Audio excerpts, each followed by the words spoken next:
This is your News Source Evening Bulletin for today, Friday the 24th day of January in the year 2020. I'm Gordon Mosley. Thank you for joining us. Here is what we're tracking tonight. The 15-year-old schoolgirl who was stabbed to the lower back during an after-school fight in Linden is resting comfortably this evening after undergoing more than 3 hours of surgeries at the Linden hospital last night. According to sources at the hospital, the young girl has suffered a broken rib, a puncture to the left lobe of the lungs and the stomach, and damage to her spleen as a result of the stabbing. The knife used has been described as a Rambo-style jagged-edge knife. A video recording of the incident captured the fight between two female students and the stabbing by the older sister of the girl that was being beaten. The injured student was seen walking around with the knife lodged in her lower back before she was rushed to the hospital in a taxi.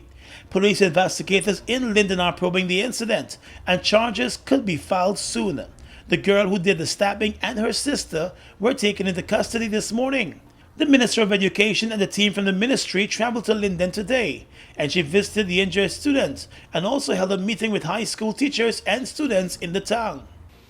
And since parental engagement is essential to the effective education and social development of children, we in the education sector will continue to work hard to involve as many parents and families as possible in the education of their children.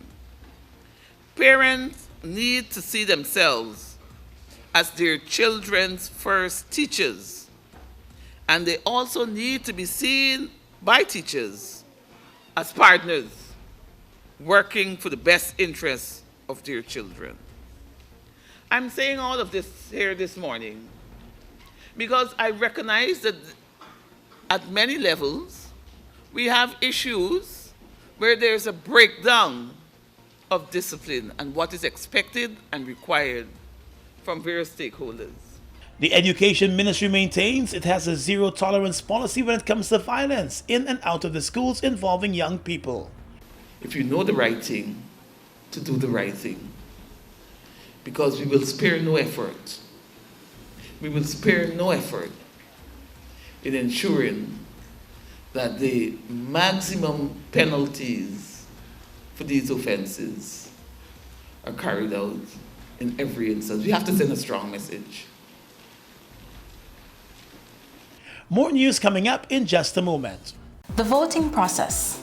Once you have been identified as the elector you claim to be, you would be given a ballot paper that is stamped at the back, top and bottom halves in your presence. On the ballot paper, provision is made for you to vote twice. Once at the top section where you vote for the party of your choice in the general election, and once at the bottom section where you vote for the party of your choice in the regional election. Make your mark in the box provided on the right of your choice. After you have voted, fold the ballot paper as shown by the election official. Dip the first joint of your right index finger in the ink provided and place the ballot paper in the ballot box that is there for this purpose. You would then have to peacefully depart the polling station. For more information, contact GECOM on 225-027729, 223-9653, email pro@gecom.org.gy, or visit GECOM's website at www.gecom.org.gy. Tired of long lines? Register with MyGTT at mygtt.co.gy.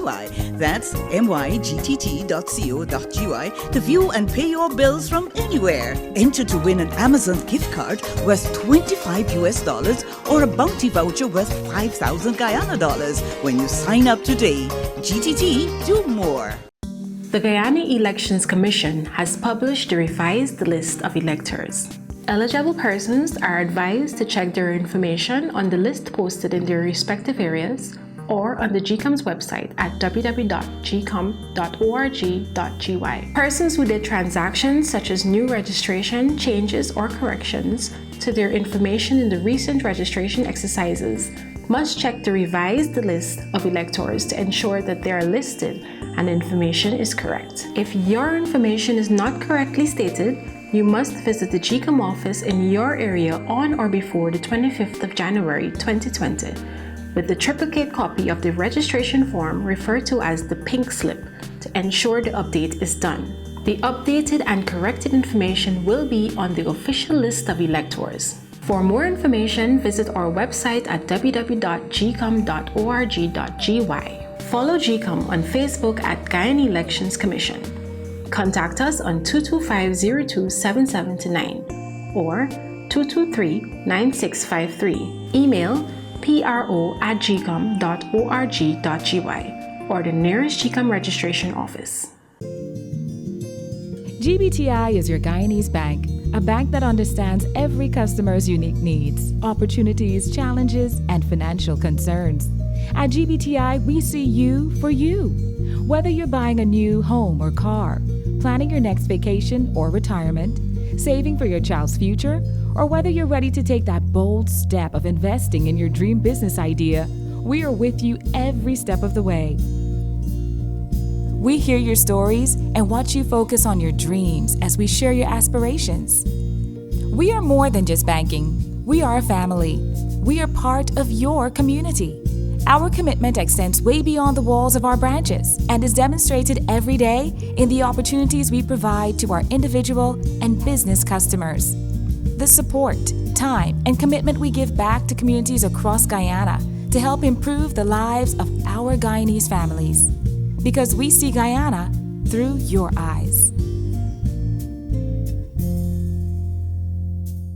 We are legions of men standing strong, but never too proud to stoop and help someone. We must send a clear signal to all. Do right, walk in upright ways, knowing that's what being a man is all about. And ever aware that things will only get worse when good men do nothing. Stand strong. Be the one to live right. Fuel it up and drive, super 95 to the. Fuel it up and drive, super 95 to the. Protect your fuel system, boy. High mileage and performance, boy. Guyoil Super 95 gasoline gives you more reasons to drive and is available at 56 service stations nationwide. For affordable price, high performance, and high mileage, choose Guyoil's Super 95 gasoline. Fuel it up and drive. Welcome back. A marriage of 27 years came to a deadly end last night when a Cane Grove man stabbed his wife to death and later attempted to take his own life. 44-year-old mother of 6, Sumati Kirisaram, died from multiple stab wounds to the body and a slash to the neck. Her husband, Terrence Jackson, who ran from the house after the incident, has since been arrested. He was held by the police in the back dam at Cane Grove this morning as he attempted to take his own life. The two recently moved back in with each other after the wife had walked away from their home because of constant abuse. Last evening, the two reportedly got into an argument. During the row, the husband was told that he would have to sleep out of the room. The couple's daughter recounted that just when she thought the argument had ended, it was restarted, and it was during the louder row that her father got a knife from the kitchen and attacked the mother.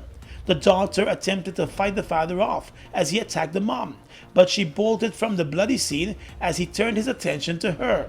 She was able to raise an alarm that forced the father to run from the house as her mother bled to death.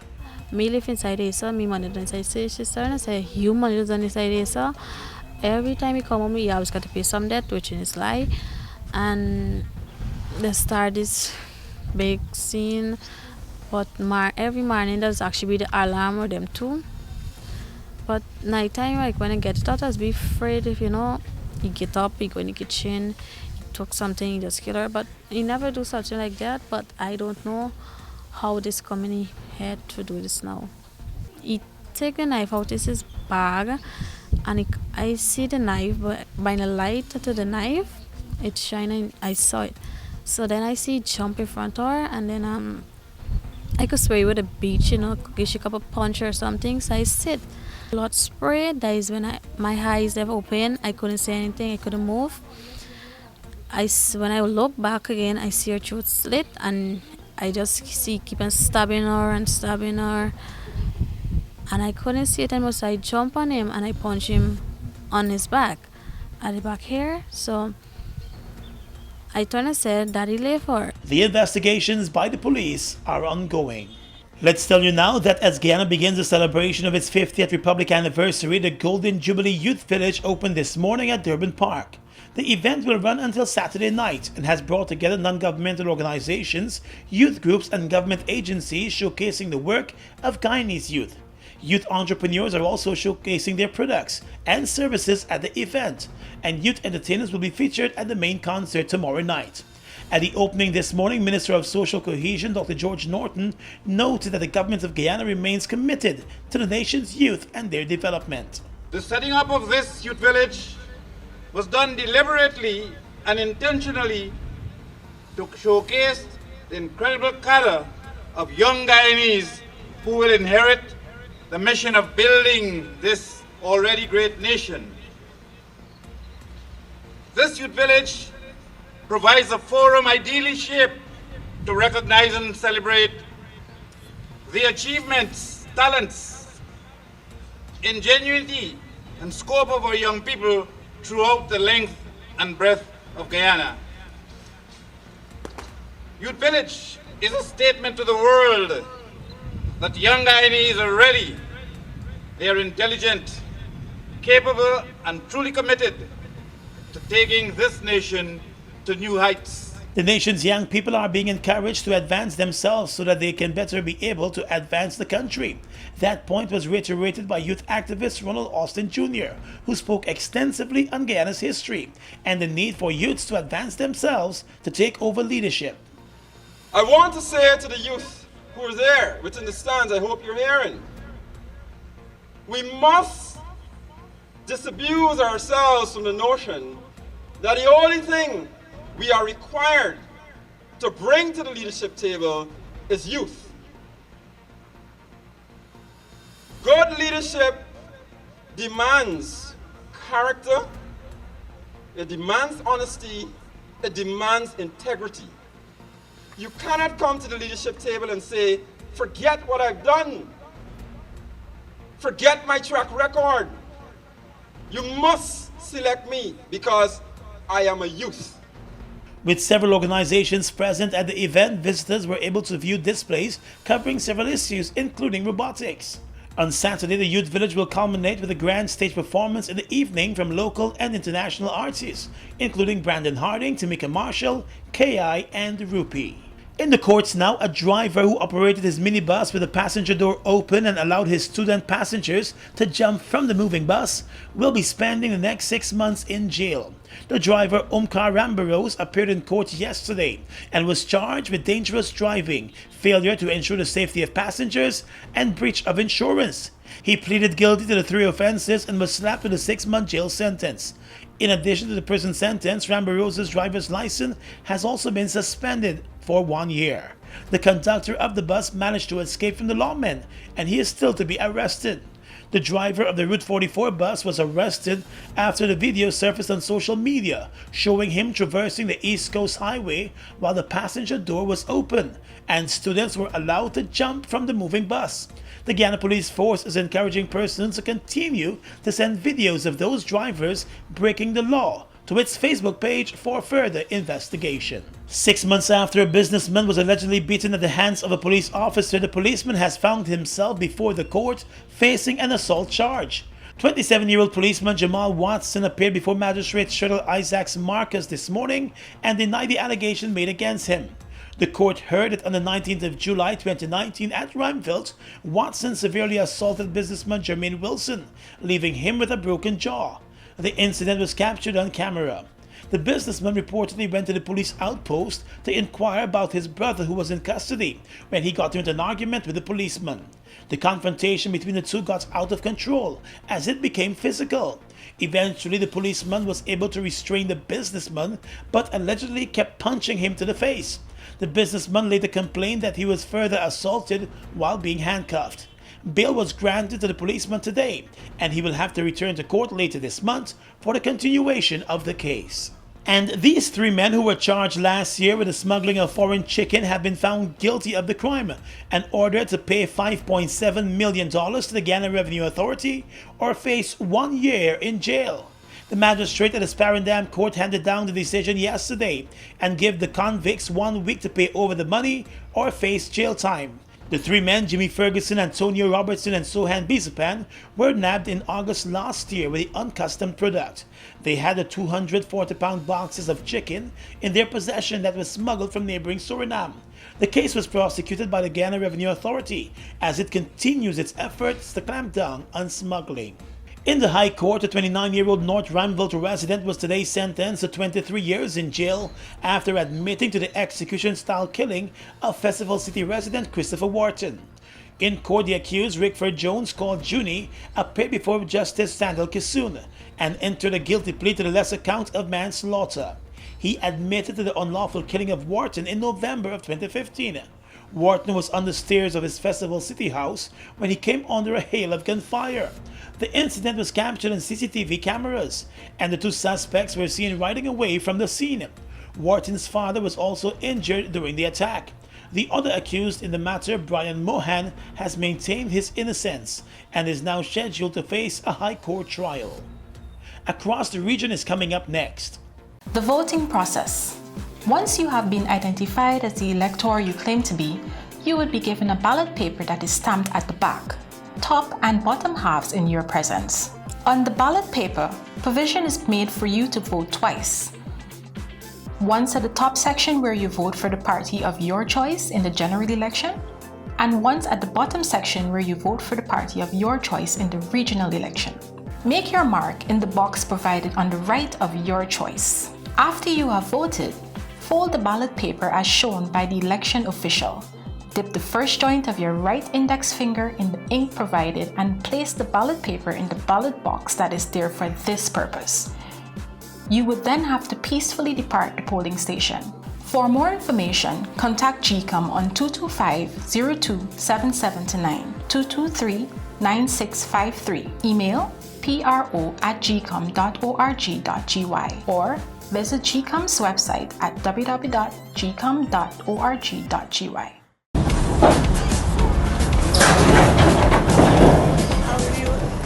You're out of a job, right? I am.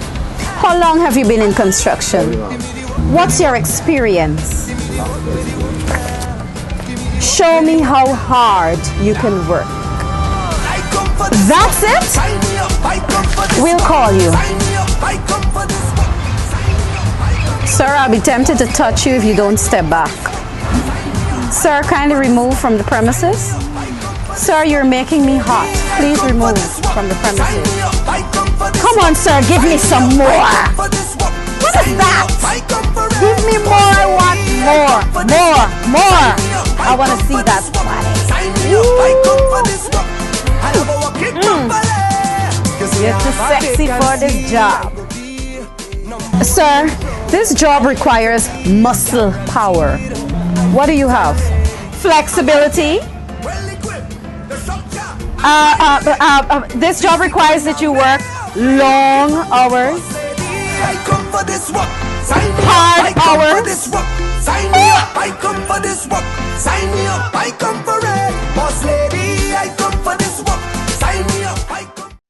The Guyana Elections Commission has published the revised list of electors.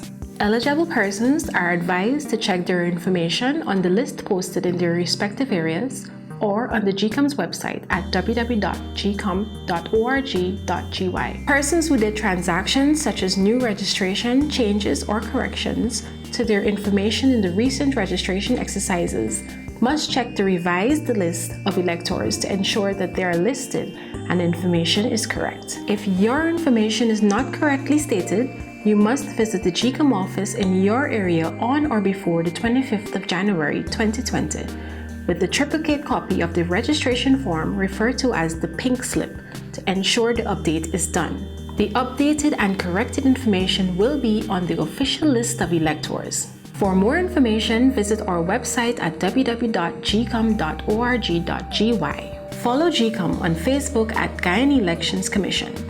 Contact us on 225-02-7729 or 223-9653. Email pro@gecom.org.gy or the nearest GECOM registration office. Tired of long lines? Register with MyGTT at mygtt.co.gy. That's mygtt.co.gy to view and pay your bills from anywhere. Enter to win an Amazon gift card worth $25 or a bounty voucher worth 5,000 Guyana dollars when you sign up today. GTT, do more. GBTI is your Guyanese bank, a bank that understands every customer's unique needs, opportunities, challenges, and financial concerns. At GBTI, we see you for you.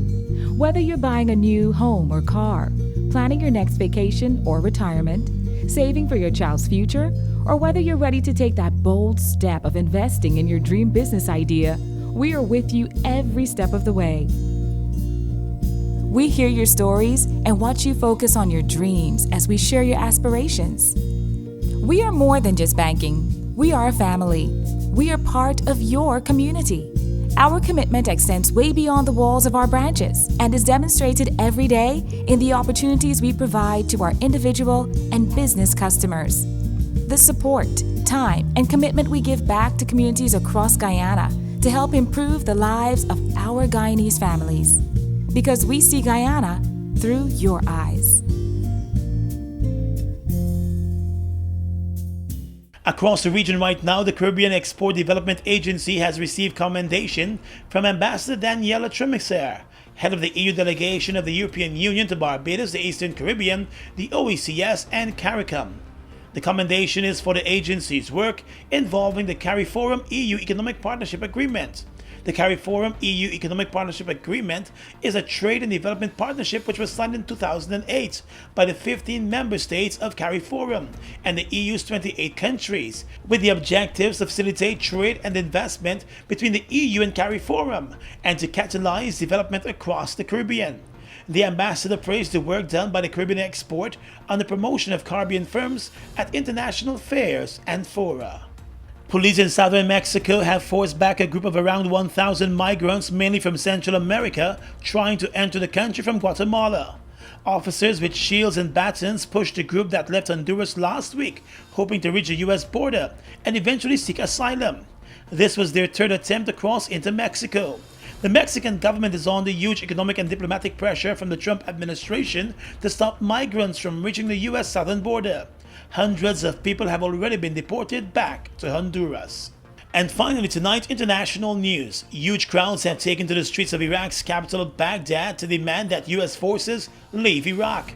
Powerful Iraqi Shia cleric Muqtada al-Sadr earlier called for 1 million people to join Friday's march close to the U.S. embassy in the capital. Iranian-backed militias were among those protesting in the city. The U.S. killing of top Iranian military commander General Qasem Soleimani on the 3rd of January at Baghdad airport has fueled tensions. Also assassinated in the U.S. drone strike was Abu Mahdi al-Mahadis, an Iraqi who had commanded the Iranian-backed Kataib Hezbollah militia group. And that's your News Source Evening Bulletin for tonight. I'm Gordon Mosley, reporting.